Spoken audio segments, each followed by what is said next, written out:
Hey y'all, welcome to another episode of the show. Yeah, Luna Bell is dying to get in the water. She loves this more than anything. Today's show, we've got one of my most favorite guests of all time. Dr. Brendan McKenzie has been doing the SkeptVet blog and wrote a book called Placebos for Pets. I love this guy. I'm a huge fan. So I can't believe he's on our show. It's just an honor. And before that, I'm going to show you how to do some homemade dog biscuits that are really simple and delicious. You ready to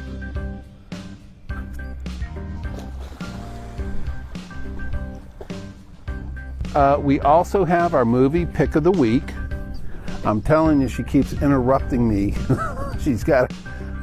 Here we go. Come on.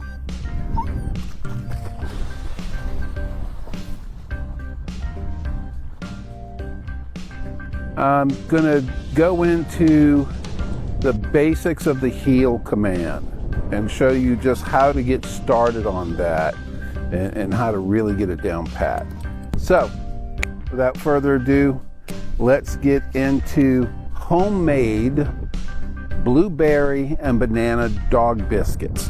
Super delicious, super healthy, and so easy and fun to make. And after that, we'll dive into Dr. McKenzie.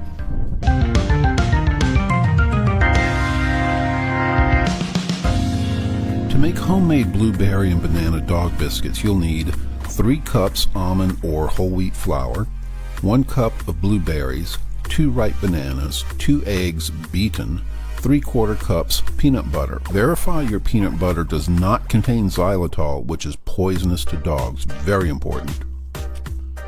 Preheat the oven to 350 degrees. Warm the peanut butter in a microwave to make it much easier to mix. Mash the bananas in a mixing bowl. Add the already beaten eggs. Add the blueberries.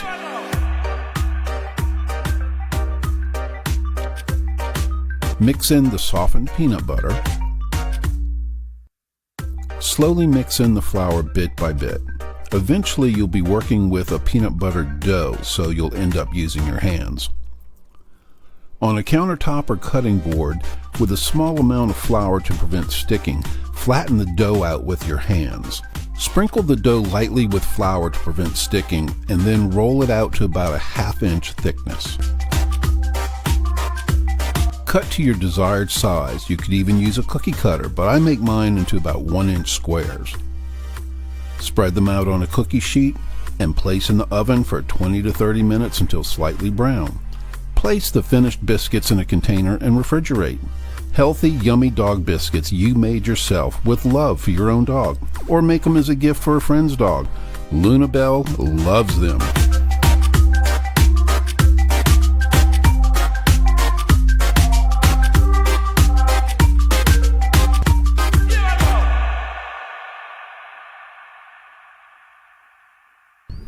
All right, trust me, those biscuits really are amazing and super simple and, just fantastic. So now that that's done, let's get on to my man, Dr. McKenzie. I love this guy. Here you go.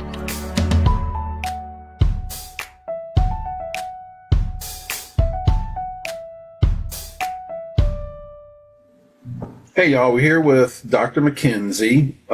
He has written a book that I read that I really, really like. I follow his blog. I have a great deal of respect for this man, just really pushing the science and busting the myths.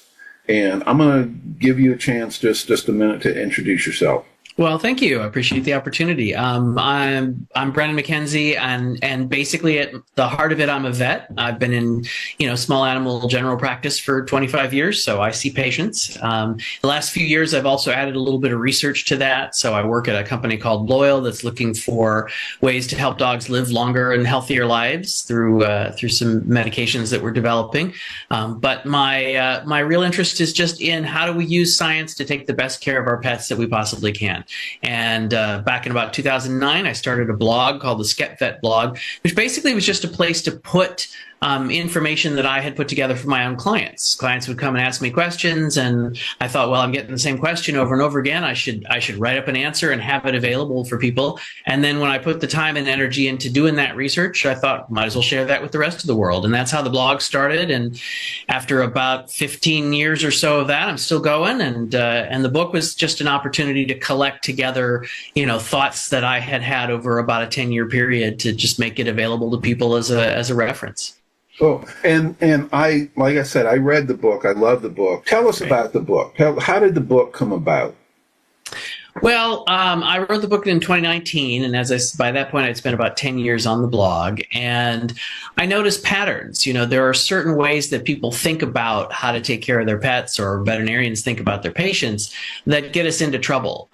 We have some myths and misconceptions that get stuck in our heads, and then we end up doing things that maybe aren't the best. So I had been writing about that for a long time, and I thought, let's put all that in one place as a reference, and then let's introduce it with some talking about how does science work, and why is it useful? Why do we need it? How do we make these kind of mistakes, and what can we do to do a little bit better job? So I start by introducing, sort of basic questions you should ask whenever somebody recommends something for your pet. What is it? How does it work? Is it safe?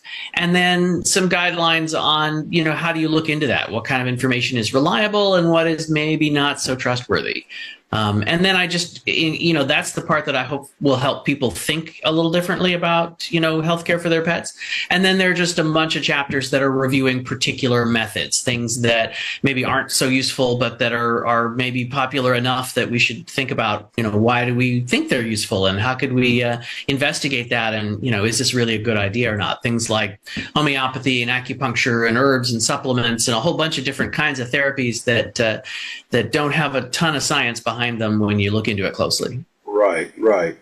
And what I loved about the book is you have it structured where you address each of these alternative therapies. CAM, C-A-M is an acronym. Yeah, there have been a lot of names over time. Some people call it complementary and alternative medicine. Last few years, integrative medicine is a little more popular. So different terms for all, but it's all kind of the same stuff. Right. But I loved how you structure the book, where you're like, let's take a look at how these practitioners do this, where it came from, and then you take this very scientific approach, and we go with everything the same step by step. Let's look at the research. Let's look at I really love the structure and how each chapter I'm kind of going through the same scientific investigative steps, I guess you would call it. That's kind of how I think about it. It's like you guide us through this investigation.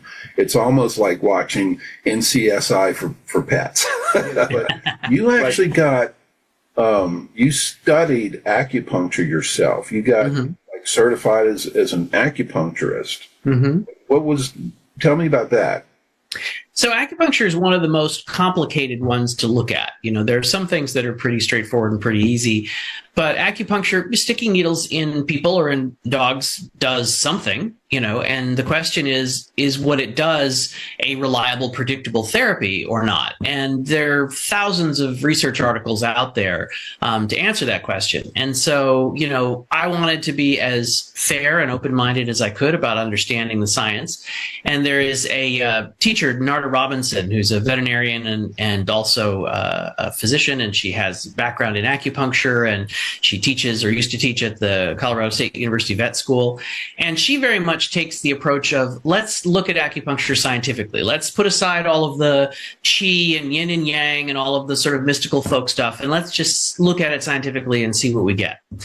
And I have a lot of respect for her, and she seemed to really feel like the science was there to support it. And so I said, all right, I'm going to take her class. I'm going to do 100 hours of online training. I'm going to go to Colorado, and I'm going to spend a weekend learning to do this and really dig into that science to make sure that I've looked at it as carefully and as fairly as I possibly can.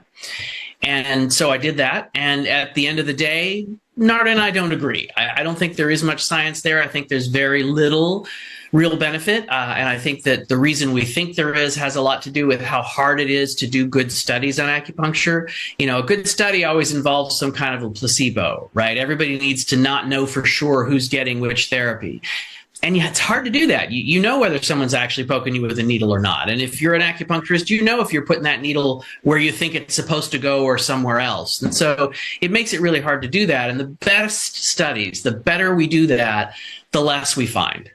Now, I also offered to do acupuncture in my practice, which always surprises people since I'm not, convinced that it's that helpful.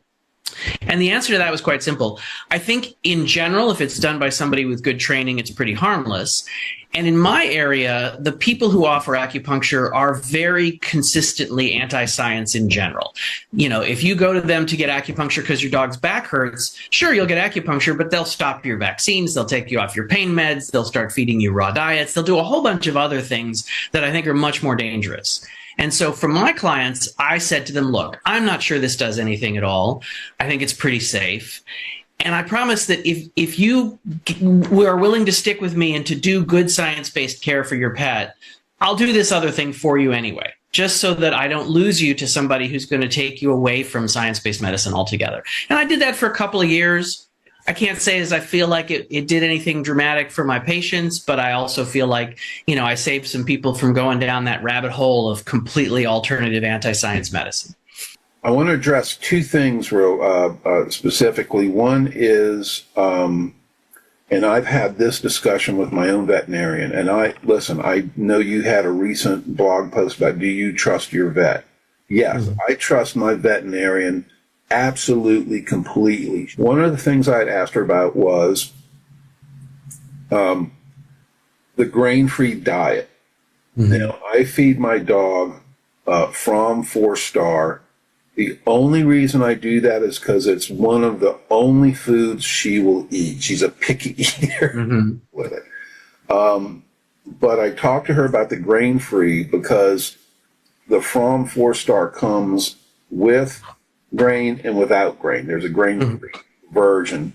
And I never understood how anybody figured out dogs can't eat grains, because the reading I've done is, well, wild wolves don't eat grains. They can't digest grain. Well, your domestic dog is not a wild wolf. It has a very different, there's a lot of there's some similarities, but there's a lot of differences. Their metabolism is different. They can digest things that wild wolves cannot digest. And she explained to me, she was like, man, if I had a nickel for every patient I had to tell get off the grain-free and put them back on grains because they were having heart issues. Yeah. So, part of that there are two kind of ideas. This is where I get to the fact that I think sometimes the specific choices we make are related to some more general ideas that we've got wrong in our heads. And two ideas. One is that we do tend to follow along with fads in human medicine. And so we had the whole, gluten phobia, that everything was gluten and grains were bad, beer belly, grain belly, that kind of stuff, wheat belly, they call it. So, and there wasn't a whole lot of evidence for that in the first place, but it caught on. And when it caught on, people automatically start thinking, well, what about my pet? Right. And that leads to the second idea, which is this concept of what is natural. Right. We think of things that we think are natural as good, healthy, beneficial. Right. And we think of artificial things as bad or unhealthy. And, I get why that sounds appealing, but there's not actually a lot of logic to that. As I often point out, uranium and asbestos and cane toad toxin and salmonella, they're all natural. There's nothing artificial about any of that stuff. Right. But they're not good for you. So part of the idea was that it was natural for dogs to eat, the whole prey raw. And that's not actually true because, as you pointed out, dogs are not wolves. You haven't seen a pack of pugs take down an elk and rip it apart lately. And there's a reason for that. We've been breeding them for a really long time, and we've changed them, and we've made them very well suited to live with us and to share what we eat. And that's made, the enzymes that digest starch, produced in higher amounts and all kinds of other physiologic changes. So it's not, first of all, natural for dogs to eat whole prey because they haven't done that, for thousands of years. But even if it were natural, plenty of wild predators die of parasites, infections, malnutrition, broken teeth, getting kicked in the head by an elk when you try to take it down, all of those things. What is natural isn't necessarily what's good for you. It's just what's available and what you can get.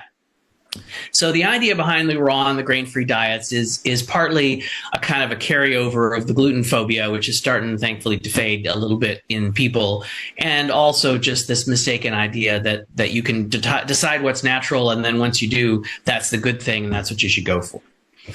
It's like the research that was originally done that said that wolves and then domesticated dogs have this big pack dominance thing.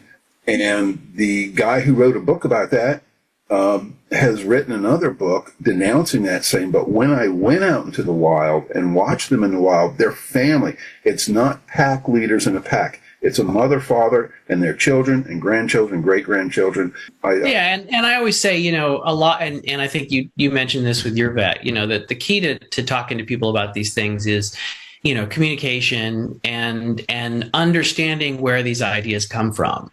You don't have to be stupid to believe something that isn't true. We all do it all the time. Right. These ideas get out there for one reason or another, and then they catch on, and you look around and everybody else seems to think that this is true. And not all of us have the time and energy to dig through the literature or to go chase down where that idea originally came from and figure it out. But I think the important thing is to just say to people, hey, I hear you and I understand where this idea comes from. Here's what I've learned. I went and looked at that. Here's what I know. And here's how I think maybe we could think about it differently in a way that's going to help you take better care of your animal, whether it's getting rid of the old fashioned dominance idea or maybe making sure you don't feed them raw food. I mean, I think they're all basically about just communicating with people and understanding where they're getting these ideas and helping them to see why maybe that's not the best choice for them. This bird flu that we're having these bird flu outbreaks, and you have a fairly recent post about that, about cats getting bird flu. Mm-hmm. Are these cats people are letting out into their yards to go kill wild birds, or are people feeding raw chicken to their cats, or how are their cats? How is this? Yeah, we've had a number of cats that have died recently from the H5N1, the bird flu. As you mentioned, that's running around through the poultry industry right now, and also through cattle. And there have been a handful of human cases, mostly acquired from, working directly with the cattle or with the chickens. But there have been a few cases in cats. Cats are very, very sensitive to this particular flu virus, more so than people and dogs are. And the cases that we've seen have been associated with people feeding raw meat. And so that's a direct source of potential exposure to the cats, and that's how they're getting it. Certainly they could get it from wildlife as well, but it's not really circulating that much in the wildlife right now. It's mostly in the poultry and dairy industries. I always recommend everybody follow J. Scott Weiss, who is a veterinary infectious disease specialist up in Canada, and he's got a blog called Worms and Germs, where he keeps track of the latest in infectious disease parasites. Yeah, he's a great writer. And he keeps real close track of these things. And that thing about the difference between domestic dogs and wild wolves. I know in domestic dogs are bred, there are certain stages to hunting and killing and devouring prey, and that domestic dogs follow those stages all the way up to evisceration. Domestic dogs just don't eviscerate. They will go chase something. They'll grab it, they'll kill it, and then just, that's the end of that. We began living together with dogs in a relationship that was beneficial for both parties. For them, it was mostly about having food, access to our food waste. And then for us, it was mostly about having either early warnings of, interlopers, whether human or animal, and then eventually hunting companions. And so the relationship has shaped dogs really intensively. We've talked about how it shaped their ability to, eat carbohydrates and to digest different kinds of foods. But it's also shaped their social behavior. Dogs are able to identify that you're looking at something or pointing at something and you want them to pay attention to that thing. Even our closest relatives, like the chimpanzees, can't really do that effectively. Dogs are much more attuned to our behavior and our attention than other animals. There are some really interesting studies looking at wolf pups who are raised by humans in the same way that you would raise a puppy, and they don't have the same behaviors. They don't have the same relationships with people. It's not as simple as they've spent our time with us. It's that we have bred them and selected them and shaped them so that they are very much a different animal now. And that affects their biology and their behavior in all kinds of interesting ways. Right. If I remember right, I think dogs and only one other species, I forget the species, recognize human beings pointing at things. Mm-hmm. And I think dogs are probably the only non-human species who can recognize facial expressions in humans. Yep, they're very, very attuned to us because that's how they survived for the longest time, is by figuring out what we wanted. They've evolved muscles in their face to give us the puppy eyes that gets them what they want. Absolutely, yeah. Easily, I may say. Yep, they work us just like we work them. Well, thank you, Doc. I'm really thank you for being here. I really appreciate it. Really interesting. I encourage everybody to go sign up and follow your blog, SkeptVet.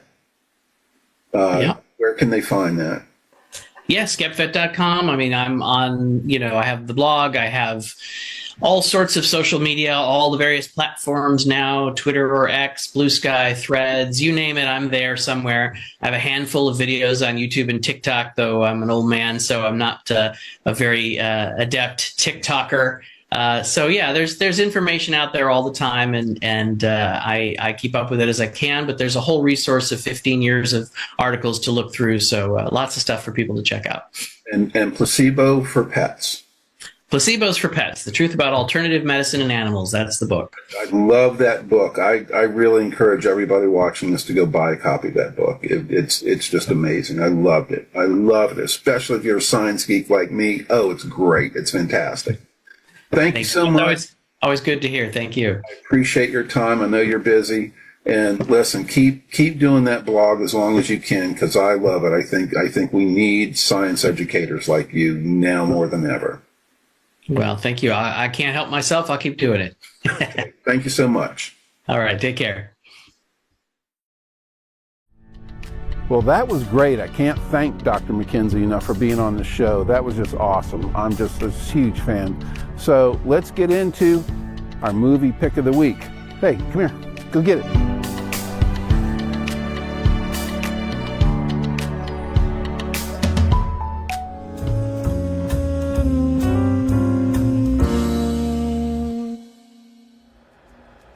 Hello and welcome to another movie pick of the week here on Capital K9s. I'm Bill Arsenault, Hollywood South film critic. You may not have known it, but there's a brand new Looney Tunes movie playing in theaters right now.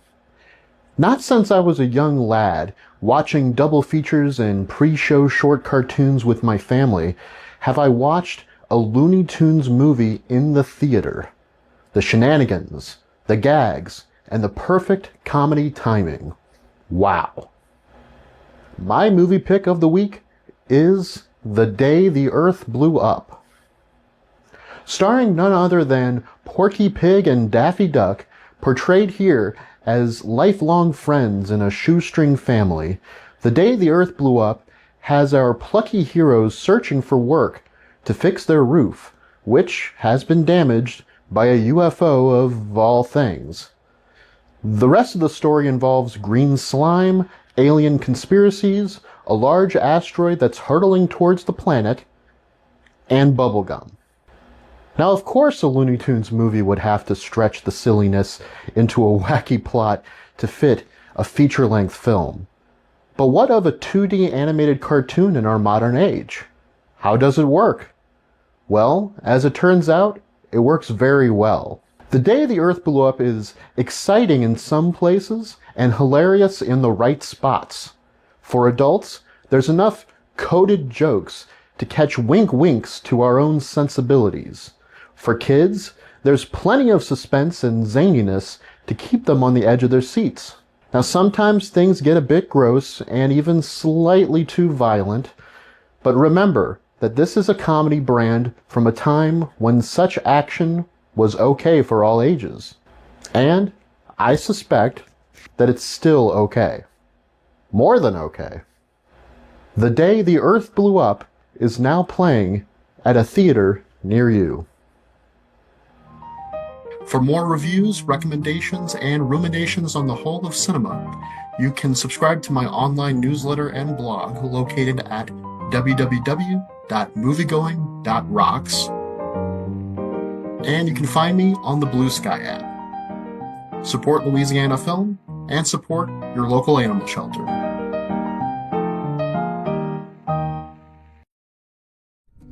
Thanks, Bill. That was great, man. And I can't wait to actually have seen the movie. So, let's go ahead and do the basics of the heal command, and then we'll wrap it up. You want to do another one? There you go.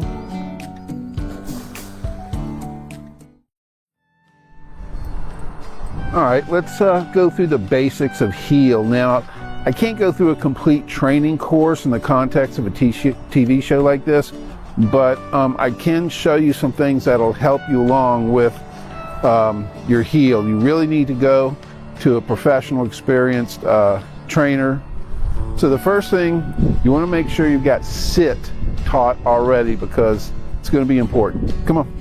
I'm going to get a treat ready.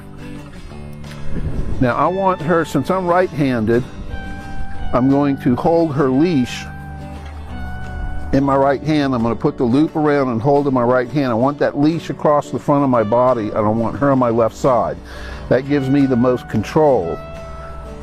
If you're left-handed, you're going to do just the opposite. Have your dog on the other side. Doesn't matter. I'm going to have her sit next to me. I'm going to have a treat ready.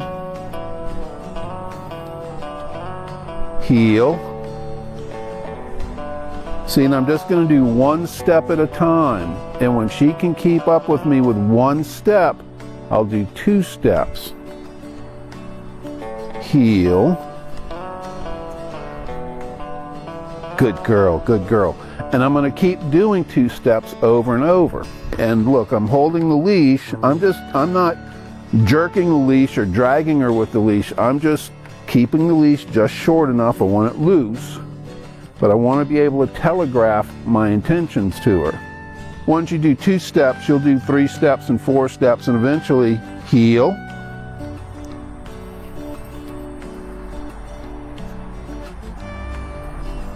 Then you're going to start with turns. The easiest turn is to the outside. That's the one I always teach first. Heel.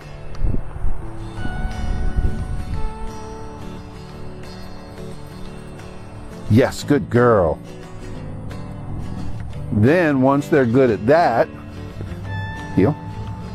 Once they're good at that, you're going to teach turning with them on the inside. Heel.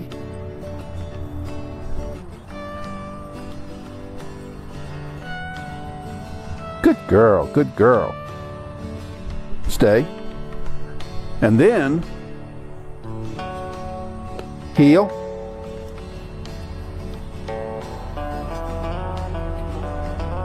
You see? Stay. You can get into even more advanced stuff. Heel.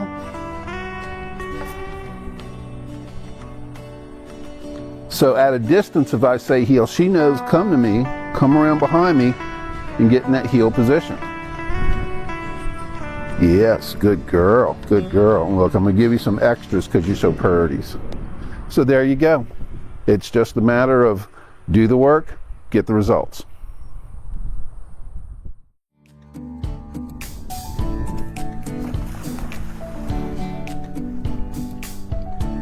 Oh, she'll do this all day. So that's our show. Thanks for watching. We hope you enjoyed it. I hope you learned something, and more than 1 or 2 things. And join us not just next week, but the next few episodes. We've got some amazing guests coming on. It's going to blow your mind. So listen, our dogs are family, so treat them like it. And yeah, like my mom always said, shine on.